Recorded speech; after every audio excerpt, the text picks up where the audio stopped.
Isaías capítulo 9, versículo 6, le estamos dando durante este tiempo de Navidad, la serie de Adviento, estamos viendo cada uno de esos detalles. Así que si me acompañan a Isaías capítulo 9, versículo 6, vamos a estar leyendo versículos 6 y versículo 7. La palabra del Señor dice así, de la Nueva Traducción Viviente, sale en las pantallas, dice, pues nos ha nacido un niño. Yo estaba esperando esa canción hoy otra vez. Usted no estaba esperando, nos ha nacido un niño. ¿Verdad que sí?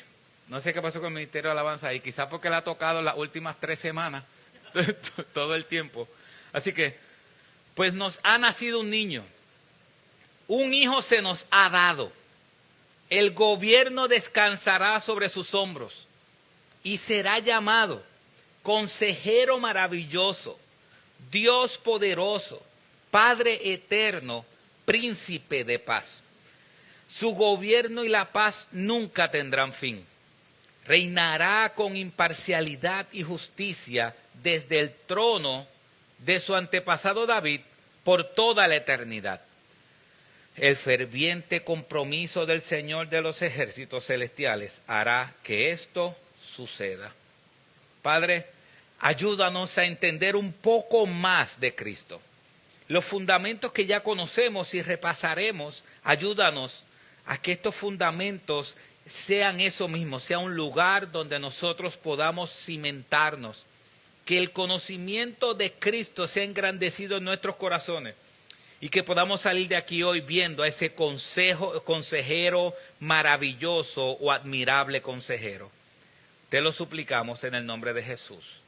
Amén y amén. Pueden sentarse, mis hermanos. Nosotros sabemos lo que son los nombres. Hoy para nosotros los nombres son títulos que tenemos. Mi papá se le ocurrió ponerme como nombre Junior. Y él nunca pensó todo lo que yo tendría que pasar por tener ese nombre. Toda la gente que quiere corregirme en cuál es mi nombre. Yo voy a una urbanización y me dicen su nombre. ¿Cuál es su nombre? Y yo digo Junior. No, ese no es su nombre. Sí, ese es mi nombre, Junior. No, así es como le llaman. Mire, su papá se llama igual que usted y por eso usted le llaman Junior. Yo le dije, no, mi nombre es Junior. Ese es mi nombre. Y en cada lugar que voy, o en la mayoría de los lugares, siempre hay situaciones con mi nombre. Para nosotros los nombres son títulos que nos diferencian, pero en los tiempos bíblicos no. En los tiempos bíblicos los nombres representaban el carácter de las personas. Los nombres representaban el carácter. Por ejemplo, cuando los hijos de Elí murieron, y una de sus nueras iba a morir también, estaba embarazada, estaba dando a luz, ella dijo, póngale a mi hijo Icabod. Significa Icabod, la gloria de Dios se ha ido. Así que los nombres en el tiempo bíblico representaban un mensaje, daban un mensaje. Hablan del carácter de la persona. Cuando nosotros vemos algo, es importante que cuando nosotros hablamos de Dios, podemos decir Jehová de los ejércitos. La palabra de los ejércitos no es el apellido de Jehová. Su nombre es Jehová.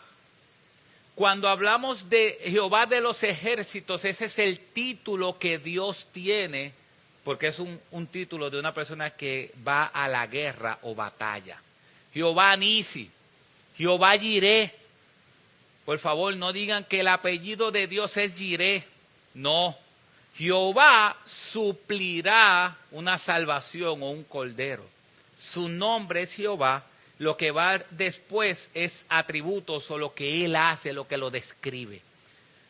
Cuando Isaías está narrándonos y nos dice que va a venir la salvación, cuando nos dice que va a venir alguien a salvar, Isaías quiere describirnos esa persona que iba a salvar.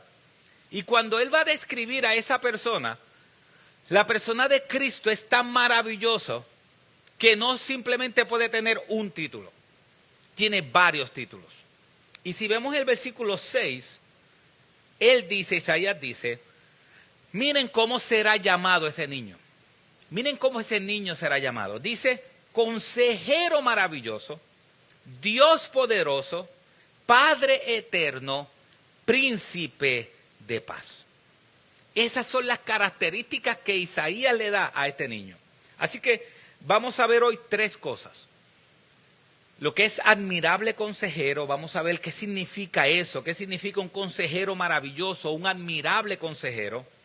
Vamos a ver a Jesús, lo que el Nuevo Testamento nos muestra que Jesús es ese admirable consejero. Y vamos a ver cómo el Nuevo Testamento nos habla que Jesús es un consejero seguro y transformador.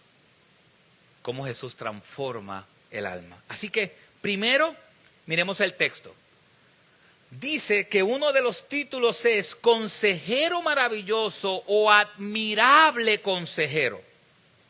Cuando hablamos de consejero maravilloso o admirable consejero, lo que está diciendo esa palabra es que Cristo es maravilloso. Que Cristo es maravilloso, que no hay nadie comparado con Él. Por eso cuando Dios dice, esto es importante, porque cuando Dios dice que nada puede competir con Cristo en nuestros corazones, la razón es porque si nosotros analizamos con cabeza fría la maravillosa persona de Cristo y todo lo demás, obviamente Cristo tiene que ser incomparable en nosotros. No sé si me siguió. Cuando Él nos dice que Cristo tiene que ser el centro de nuestra vida, no es por un acto egoísta, ni por un acto de orgullo, sino es porque Cristo es el centro de todo. Entonces, cuando Él va a describirlo, Él dice que es un maravilloso, que Dios es maravilloso, es admirable, es digno de nuestra admiración. Es importante porque el Nuevo Testamento dice que nosotros debemos imitar a Cristo. Pero entonces no debemos imitar a cualquier persona, es a Cristo. ¿Por qué? Porque Cristo es digno de imitar. Él es maravilloso. Mire lo que pasó. Usted yo sé que sabe de Sansón. Miren lo que pasó cuando Dios visitó a Manoa, papá de Sansón. Jueces 13:17, saldrá en las pantallas. Mire lo que pasó en ese evento. Manoa, el contexto de ese evento es que Manoa se le aparece el ángel de Jehová y Manoa va a preparar un banquete para ese ángel de Jehová. Y Manoa dijo al ángel del Señor esto: ¿cuál es tu nombre para que cuando se cumplan tus palabras te honremos? Ya le había prometido cosas y Manoa le dice: ¿cuál es tu nombre para que cuando se cumplan tus palabras te honremos? Y el ángel del Señor le respondió: ¿por qué preguntas mi nombre? Viendo que es ¿qué? Maravilloso. Viendo que es maravilloso. Por eso es que se entiende que lo que hubo con Manoa en ese día fue una teofanía, una manifestación visible de Dios a un ser humano y a su esposa. Después de eso, Manoa prendió el fuego y dice que el ángel de Jehová se metió en el fuego y subió. Y Manoa le dice a la esposa: prepárate porque hoy morimos, porque nuestros ojos han visto a Dios. Así que cuando hablamos de alguien maravilloso, cuando la Biblia habla de alguien maravilloso, se está refiriendo a Dios mismo. Y es importante que eso esté en nuestras mentes. Así que cuando el pueblo de Israel estaba recibiendo esta promesa y le estaba diciendo que un día iba a venir ese niño iba a ser un consejero maravilloso, ya ellos tenían en su mente que tenía que ser Dios. Porque Dios es el único maravilloso. Eso es importante.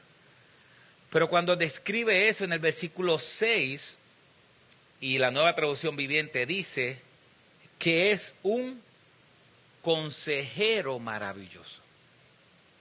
Es un consejero maravilloso.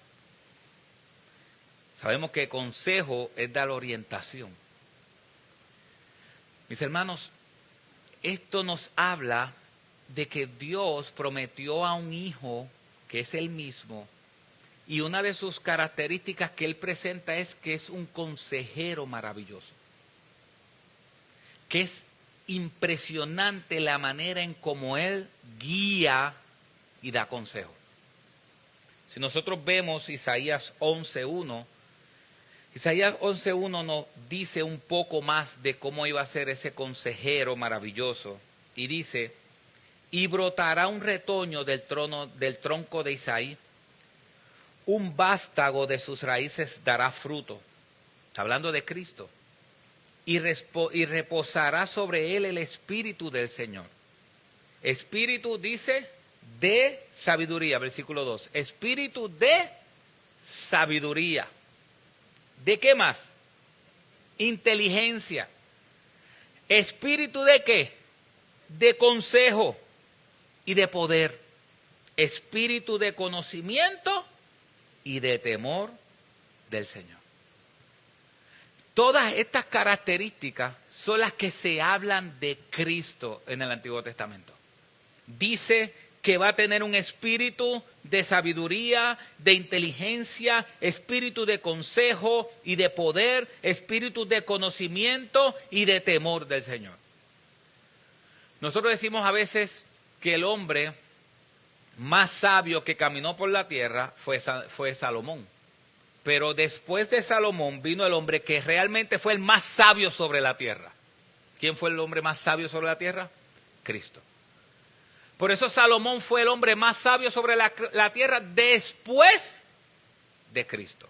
Y cuando digo después no estoy en historia, sino en poder y autoridad. Cristo es el hombre más sabio sobre la faz de la tierra y porque es Dios y por debajo están todos los demás.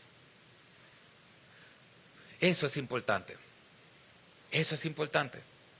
Si nosotros vemos, hay algo que Dios va a hablarnos a nosotros, y yo quiero que se quede en nuestras mentes, es cuánto de la Biblia hay en nuestra alma.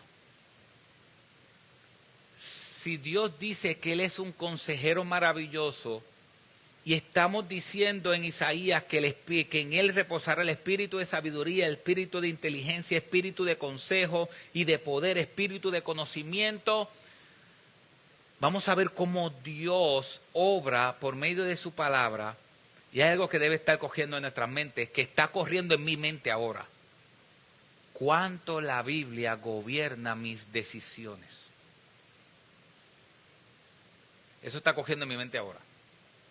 Así que la razón por la cual estoy diciendo que se quede en su mente cuánto la Biblia gobierna nuestras decisiones es porque Dios me está ministrando ahora y me está diciendo cuánto la Biblia gobierna tu corazón en la toma de decisiones. Cuánto la Biblia. No cuánto, voy a hacer una dicotomía, voy a dividir algo que se supone que no divida, pero mucha gente dice, yo estoy haciendo esto porque es la voluntad de Dios, pero a veces para el ser humano Dios y la Biblia son cosas distintas. Dios y la Biblia es lo mismo.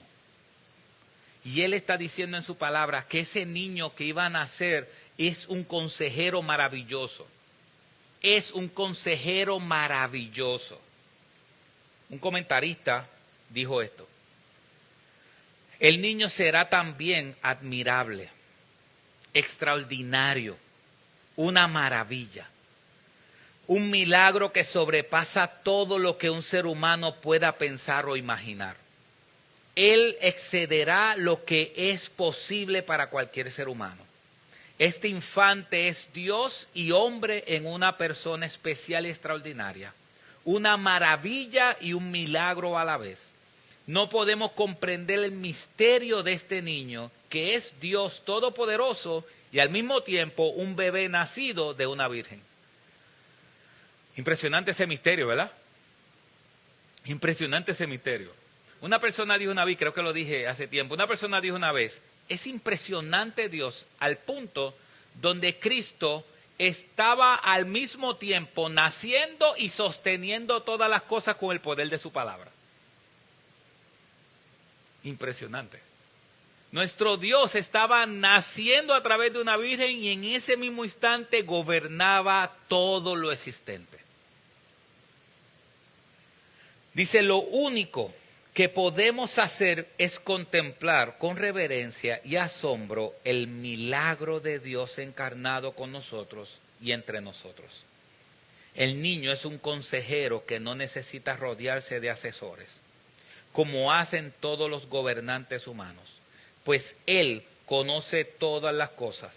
Su consejo es la gracia de Dios, el plan mediante el cual nuestro Padre Celestial rescatará a la humanidad caída en él, en el pecado, la muerte y el mal. Aquí el texto está hablando de un rey. Usted sabe que el gobernador puede ser bueno o malo, depende de sus asesores, ¿cierto? Si los asesores del gobernador son malos, ¿qué pasa? Usualmente el gobernador es malo. ¿El gobernador o el presidente conoce todo de todo? No. ¿Qué él tiene? Asesores a su alrededor. Si él no es abogado, o aún siendo abogado, necesita experto en leyes, experto en esto, experto en política pública. Tienen que rodearse de asesores. Ese niño que es rey no tuvo que rodearse de nadie, porque él mismo es la sabiduría de todo. Toda sabiduría sale de él. ¿Qué dice la Biblia? Recuerdo que uno de los hermanos tiene eso en su email. El principio de la sabiduría es ¿qué? El temor a Jehová. Así que vemos que Dios nos está diciendo, ese niño que va a nacer es un consejero maravilloso. Es un consejero maravilloso. Y vamos a lo segundo. Jesús es el admirable consejero. Ese es Jesús. Vamos a ver esas cualidades que lo hacen un consejero admirable. Vamos a ver si la Biblia debe ser aquella que gobierna mi alma. Miren lo que dice Juan capítulo 1, versículo 18. Vamos a ver esa profecía cumplida. Juan capítulo 1, versículo 18 dice, nadie ha visto jamás a Dios. El unigénito Dios que está en el seno del Padre, Él le ha dado a conocer. ¿Vieron eso? Nadie ha visto jamás a Dios. El unigénito Dios, es como si estuviera hablando de dos personas distintas. El unigénito Dios que está en el seno del Padre, Él le ha dado a conocer.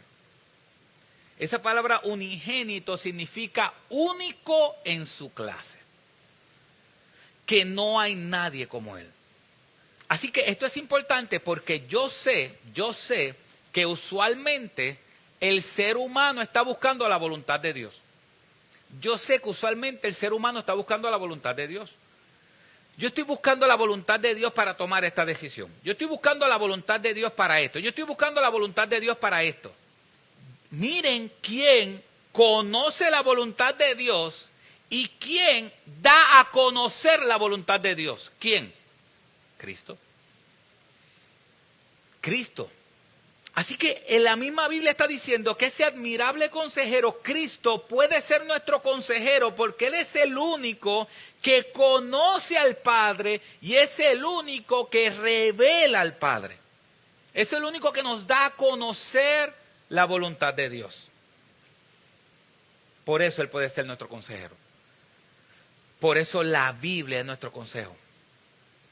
Porque aquí está revelado por medio de Cristo toda la voluntad de Dios para nuestra vida. Toda. Mira lo que dice la Biblia de la sabiduría de Cristo. Romanos 11:33 dice, oh profundidades de las riquezas y de la sabiduría y del conocimiento de Dios. Cuán insondiables son sus juicios e inescrutables sus caminos. Pues, ¿quién ha conocido la mente del Señor? ¿O quién llegó a ser su consejero? ¿O quién le ha dado a Él primero para que se le tenga que recompensar? Porque de Él, por Él y para Él son todas las cosas. A Él sea la gloria para siempre. Amén. Así que cuando estamos describiendo el consejo de Dios, miren lo que dice ese versículo 33 del Romano 11 nuevamente. Oh profundidad de las riquezas y de la sabiduría y del conocimiento de Dios. Mis hermanos, no hay manera de conocer a Dios sin la Biblia y sin Cristo. No hay manera. No hay manera. Y cuando hablamos del consejo de Dios, lo que nos está diciendo es que es una profunda riqueza su conocimiento. El conocimiento de Dios es una profunda riqueza. Sus juicios son insondables. Y mire lo que dice el versículo 34. ¿Quién ha conocido la mente del Señor? ¿O quién llegó a ser su consejero? ¿O quién le ha dado a él primero para que le tenga que recompensar? Ahí que está diciendo, no hay ninguna sabiduría por encima de la sabiduría de Dios. Ninguna. Por encima de esta palabra de Dios no hay nadie. Todo lo demás son sabios en su propio entendimiento. Todos los demás son sabios en su propio entendimiento. Dice la Biblia que la Biblia es lumbrera a nuestros pies. Es lumbrera a nuestros pies. Ayer recibí la noticia que una de las personas que hemos estado contactando y que contactamos en nuestro último viaje misionero pidió una Biblia. Pidió una Biblia. Eso es algo impresionante. Eso es algo impresionante. Que esos radicales en esa religión pida una Biblia y dice, y no tan solo pidió la Biblia, dijo, yo quiero que nos sentemos semanalmente a discutirla. ¿Sabe por qué debe eso causarnos alegría? Porque este es el consejo de Dios. Fuera de esto no hay nada. Sin Biblia no se puede creer en Cristo. Se necesita la palabra de Dios para poder creer en Él. Por eso la otra vez, hermano Ismael y José en diferentes momentos quería regalarle una Biblia de estudio, si no me equivoco, a los pastores. Creo que costaban $80, que costaba algo así, $80. ¿Por qué es tan importante ir a Haití con Biblias de estudio? Porque esta es la palabra de Dios, que debe ser entendida de manera correcta para poder ser enseñada de manera correcta. Ahorita cuando Rosalía hablaba de Nicaragua, que llevaron Biblias, quizás para usted dice, Biblia, pero ¿cómo que llevar Biblia? Si eso es cuestión de una aplicación. Yo bajo una aplicación y tengo 20 versiones distintas. Hay 20 versiones distintas impresas. Imagínense, mis hermanos, denle gracias a Dios que podemos tener internet para empezar. Internet, pues no todos los lugares hay. Dele gracias a Dios que usted puede tener una aplicación con 20 Biblias de diferentes. Dele gracias a Dios que usted puede ir a cualquier, hasta Walmart usted puede ir y comprar una Biblia. Pero hay lugares donde esto no existe. Hay lugares donde esto no existe. Así que en los próximos viajes misioneros, si usted dice, oye, yo quiero donarle una Biblia a un pastor. ¿Cuánto cuesta una Biblia de estudio? Ya le dije el precio, $80. Miren, yo quiero donarle una para que un pastor pueda tener la palabra de Dios y pueda entenderla y la pueda enseñar. ¿Por qué? Porque aquí están escondidos la mente y el conocimiento de Dios. Cuando digo escondido, no es que está escondido, sino que aquí está plasmado la mente de Dios. Aquí está plasmada la salvación única a través de Cristo. Mis hermanos, tenemos gente en diferentes religiones como el Islam que están tratando de alcanzar la salvación. Y tienes que portarte así, tienes que hacer esto, y tienes que hacer un ayuno, y tienes que hacer esto, y tienes que hacer esto. Y quizás es posible que Dios te salve. Es posible que Alá te salve. Por ejemplo, el Islam. El Islam tú tienes que hacer obras y obras y obras y obras y obras. Y al final no te garantiza de ser salvo. Hay veces que ellos tienen hasta un mes de ayuno completo, tratando de alcanzar el favor de Alá. Pero al final no tienen esperanza. Al final no la tienen. ¿Por qué? Porque esta es la única palabra de Dios verdadera que nos muestra la gloria de Cristo. Nos muestra el consejo. El problema es a veces, ¿cuál es mi intención de ir a la Biblia? ¿Cuál es mi intención de ir a la Biblia? A veces eso es lo que cambia. Así que la Biblia misma dice que en ella ahí están las profundidades. Mire lo que la Biblia dice de Cristo. Primera de Corintios 1, 22 al 25. Mire lo que dice, saldrá en las pantallas. Dice, porque en verdad los judíos piden señales y los griegos buscan sabiduría. Pero nosotros predicamos a Cristo crucificado, piedra de tropiezo para los judíos y necedad para los gentiles. Mas para los llamados, tanto judíos como griegos, Cristo es ¿qué? Poder de Dios y sabiduría de Dios. Porque, miren el versículo 25. Dios tiene, hay gente que dice, Dios tiene sentido del humor. Aquí Dios está haciendo una ironía, diría yo. Está diciendo, porque la necedad de Dios es más sabia que los hombres. Y la debilidad de Dios es más fuerte que los hombres. En Dios, ¿hay necedad? No. En Dios, ¿hay debilidad? No.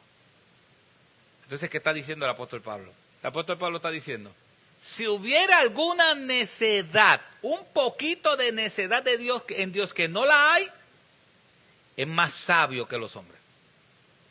Es más sabio que los hombres. Así que el versículo 24 está diciendo que Cristo es el poder de Dios y sabiduría de Dios. Es Cristo.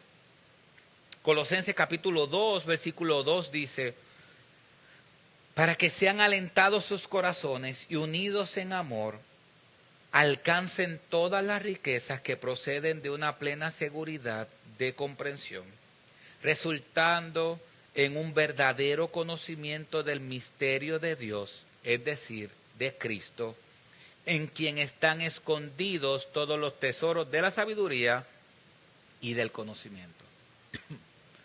¿En dónde están escondidos todos los tesoros de la sabiduría y del conocimiento? En Cristo. En Cristo. Y si usted busca el Evangelio de Juan, dice que al principio era el verbo era con Dios y el verbo es ¿quién? Dios. Y después dice, y ese verbo se hizo carne y habitó entre nosotros y vimos su gloria, gloria como la del unigénito del Padre, lleno de gracia y de verdad. Entonces, ¿por qué la sociedad está como está?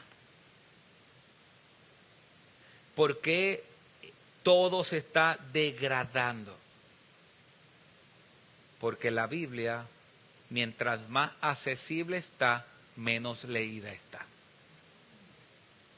Mientras más accesible está, porque no hay momento en la historia que la Biblia esté más accesible para nosotros que este momento.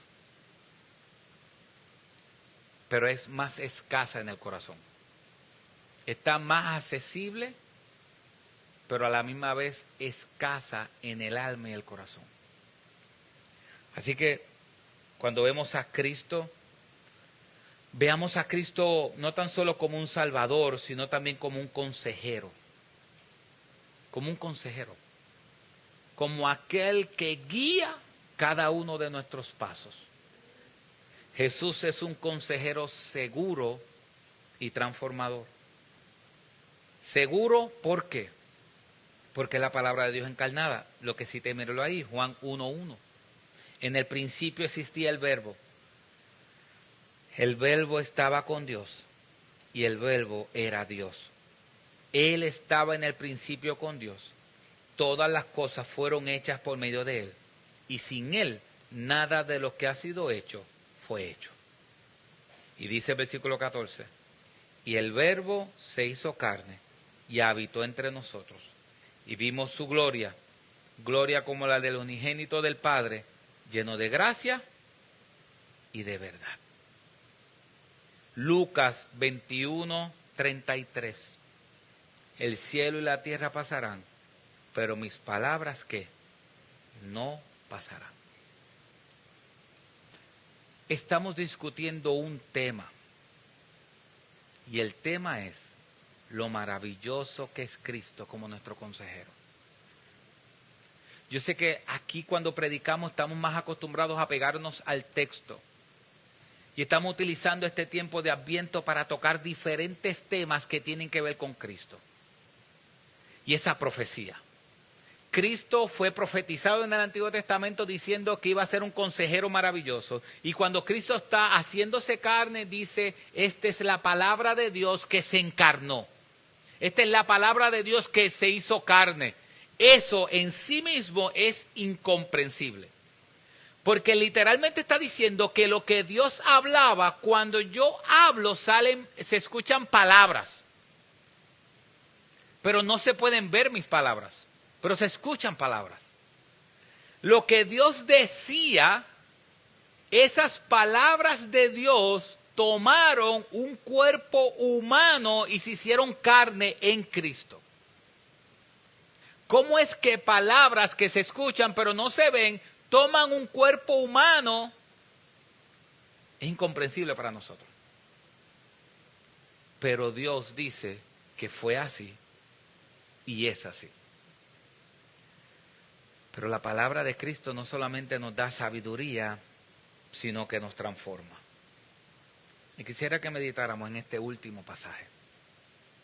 2 Corintios 3:18. Pero nosotros todos, con el rostro descubierto, contemplando como un espejo la gloria del Señor, estamos siendo transformados en la misma imagen de gloria en gloria, como por el Señor, el Espíritu. ¿Sabes qué significa eso?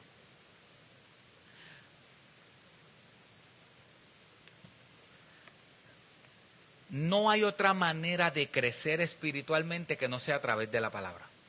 No hay otra manera. Juan 17:17, el Señor dijo, santifícalos en la verdad, tu palabra es verdad.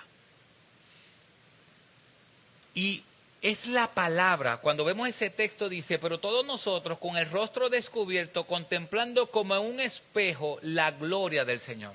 ¿Sabes qué está diciendo? Que la Biblia es ese espejo. Cuando yo miro la Biblia es un espejo que me muestra lo mal que estoy. La Biblia es el espejo que muestra lo mal que estoy. Pero no tan solo me muestra lo mal que estoy, me muestra la gloria del Señor. Me muestra lo mal que estoy en cuanto a mi pecado, pero también me muestra que la salvación y el perdón de pecado es posible a través de Cristo. Yo estoy mirando esto y estoy diciendo, wow, hay algo en mi alma que tiene que cambiar. Hay algo en mi alma que tiene que cambiar. Estoy teniendo estos pensamientos que no son correctos. ¿Qué pasa si la Biblia solamente fuera un espejo? Tendría un problema, porque no me daría la solución. ¿Me van siguiendo? A veces decimos, la Biblia es solamente un espejo. No, ese texto no tan solo dice que la Biblia es un espejo, dice que veo la gloria de Dios a través de ese espejo. Es una ilustración muy sencilla. Aquellos que cuando se levantan se miran al espejo, porque yo sé que hay gente que no todos se miran al espejo. Usted ha visto gente que no se ha mirado al espejo cuando sale de la casa, ¿cierto? No quiero decir ahora, pero yo sé que aquí debe haber alguien que no se acordó mirarse al espejo.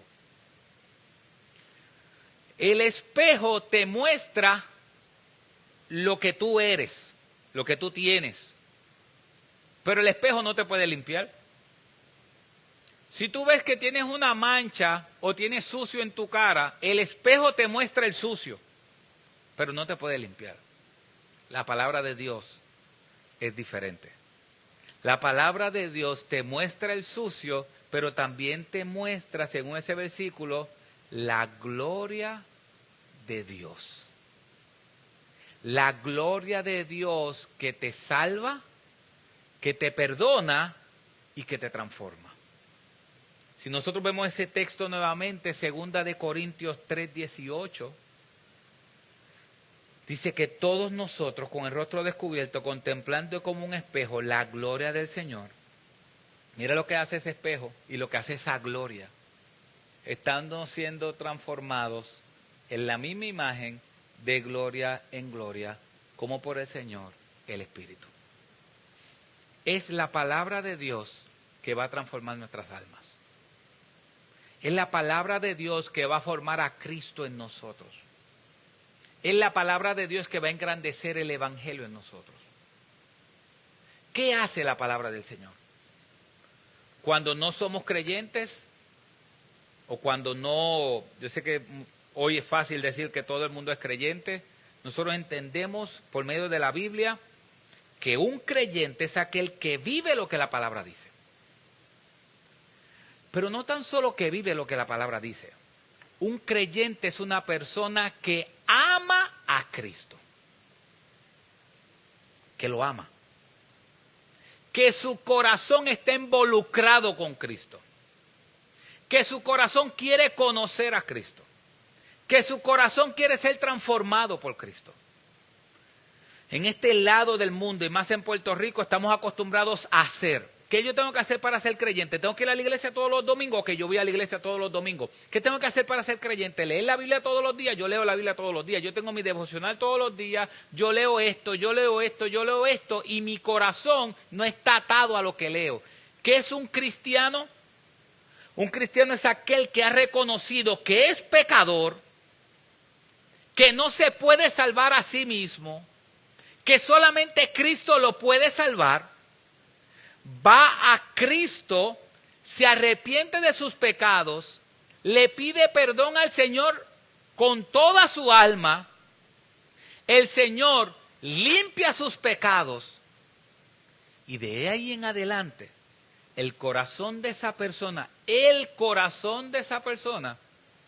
solamente va a vivir para aquel que lo salvó y murió por él en la cruz del Calvario. El corazón lleva a una vida externa que adora a Dios. Pero nosotros estamos acostumbrados a ver muchas personas que supuestamente adoran a Dios externamente, pero su corazón está lejos de Él. Mis hermanos, ¿usted se ha dado cuenta lo cerca que nosotros estamos al contexto judío que Cristo vino? ¿Usted se ha dado cuenta de lo cercano que estamos en Puerto Rico al contexto judío al que Cristo vino? El contexto judío que Cristo vino era el siguiente. Muchas personas vivían una vida religiosa de costumbres, pero de corazón no amaban a Dios. Los líderes o la gente, el Señor le dijo, ustedes de labios me honran, pero su corazón está lejos de mí. El Señor le dice en Mateo 7 al final, y muchos me dirán en aquel día, Señor, Señor, hicimos esto en tu nombre, y yo les diré, apartados de mí, hacedores de maldad, nunca los conocí. Nunca tuve una relación personal con ustedes. El Señor iba caminando y se encontraba con todas las personas judías o los líderes judíos, y que el Señor le decía, ustedes son unos ¿qué? Hipócritas.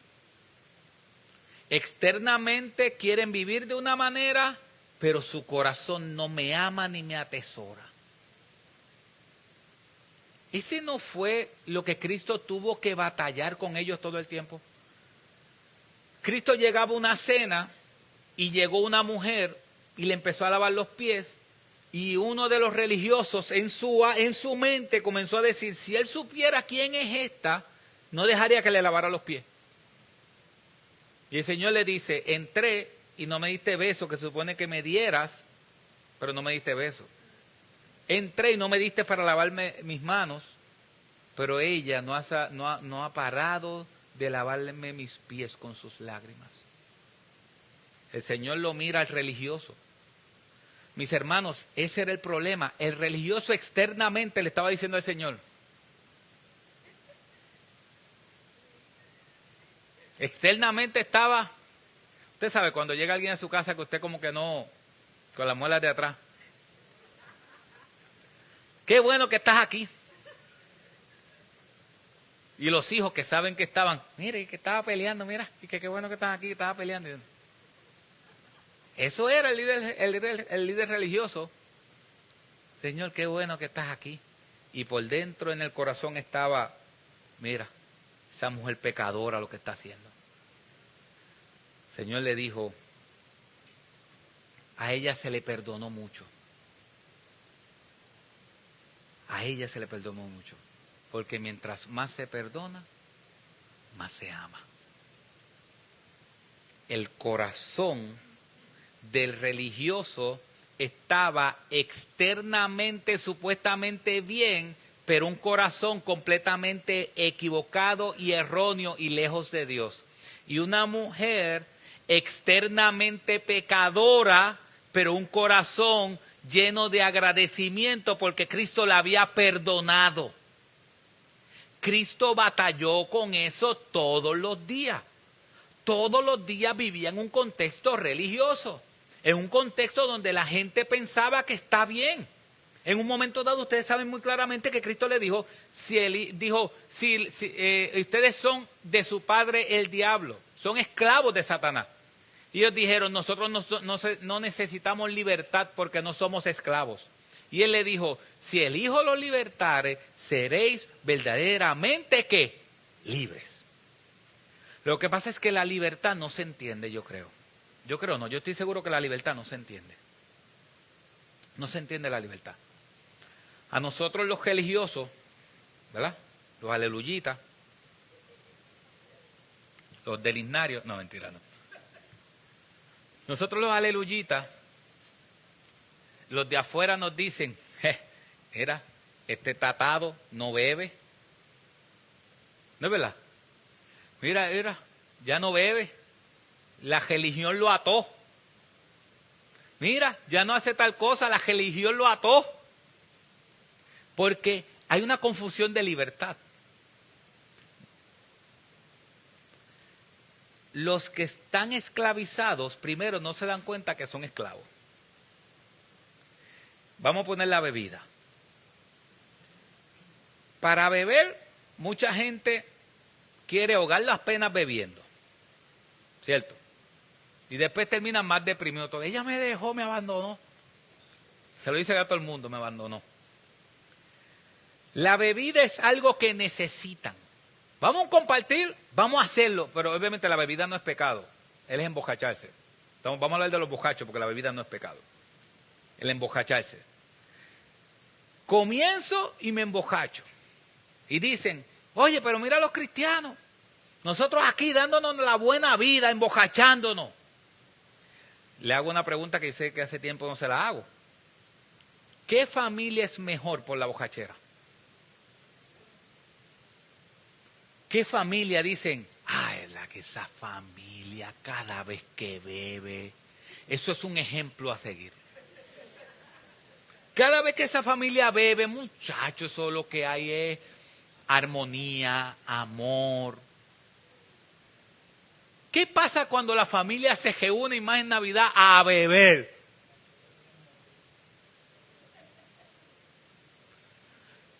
Y nosotros somos los que estamos esclavizados.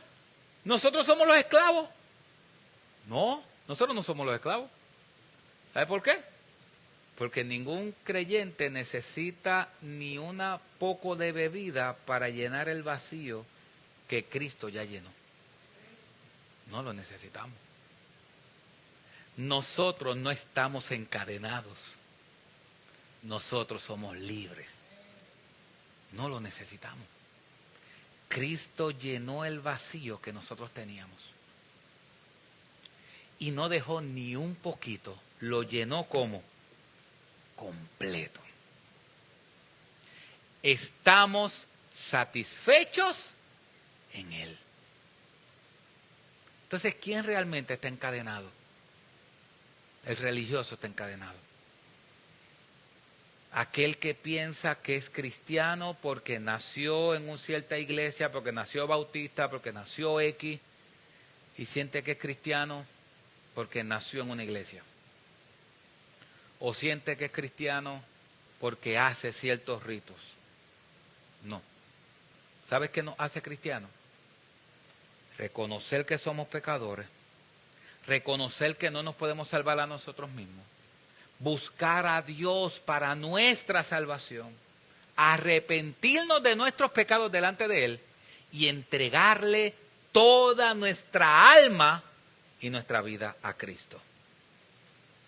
¿Y sabes qué Él va a hacer por medio de su palabra? Nos va a ir transformando de gloria en gloria. Nos va a ir mostrando, Junior, estás pecando. Junior, tienes que cambiar. Y esa gloria nos va transformando. Wow, Señor, sí es verdad, yo tengo que cambiar. Ayúdame. Muéstrame a Cristo.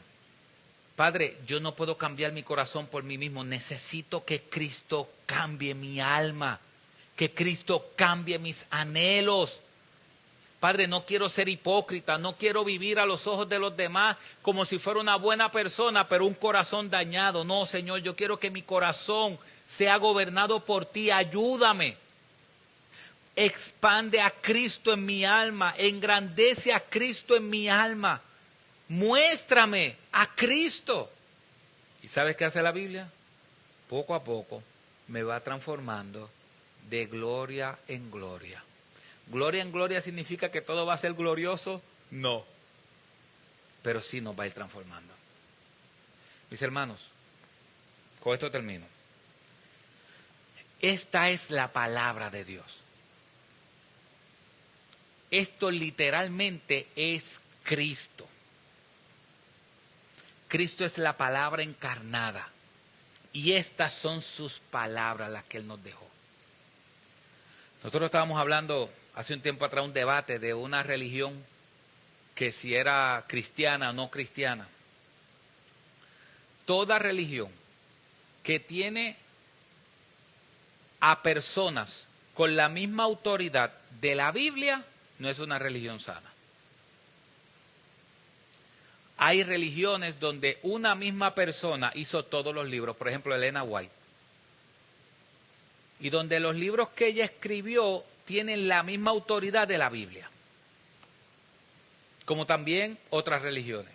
Mis hermanos, esta palabra de Dios tiene 66 libros. Fue escrita por cerca de 35 autores.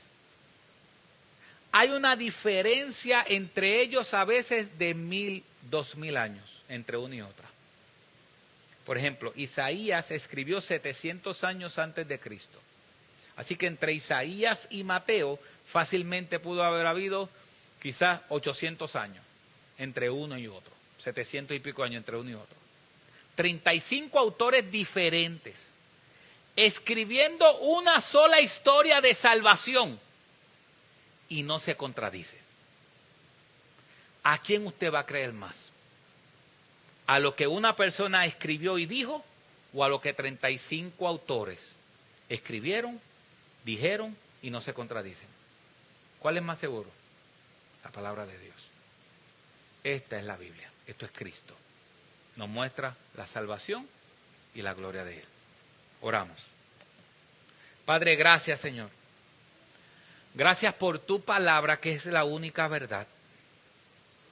Padre, gracias porque nosotros tenemos tu palabra.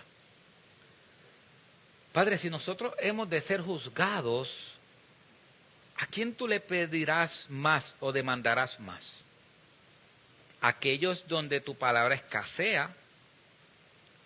¿O aquí donde estamos? Que tu bendita palabra está accesible para todos. Padre, tu palabra dice que tú eres un consejero maravilloso. Que cada porción de tu palabra nos guía hacia ti. Que tu palabra dice que tu palabra hace sabio al sencillo. Padre, si hay personas aquí que no te conocen, muéstrales a Cristo por medio de tu palabra. Muéstrale que el problema del pecado es un problema tan y tan grande que tú te hiciste carne para resolverlo. Muéstrale a Cristo. Padre, y nosotros que estamos aquí, Señor, te pedimos perdón.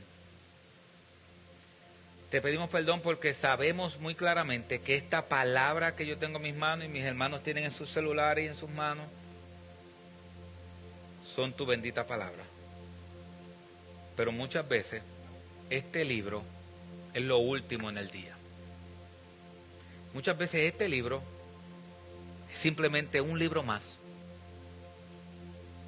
Perdónanos, Señor, por las veces que vemos tu palabra como un libro más. Por las veces que nos pesa estudiar tu palabra. Padre, perdónanos. Y ayúdanos a que no sea un pesar estudiar tu palabra. Muéstranos a Cristo por medio de ella. Muéstranos a ese maravilloso consejero, Dios fuerte, Padre eterno, príncipe de paz. Muéstranos la gloria de tu Hijo Jesucristo. Así que, Señor, yo adelanto esta oración. Hoy cada creyente va a estudiar tu palabra. Mañana cada creyente va a estudiar tu palabra. Te pedimos que tu Espíritu Santo nos muestre al maravilloso consejero, al Dios fuerte, al Padre eterno, al príncipe de paz. Te lo suplicamos en el nombre de Jesús.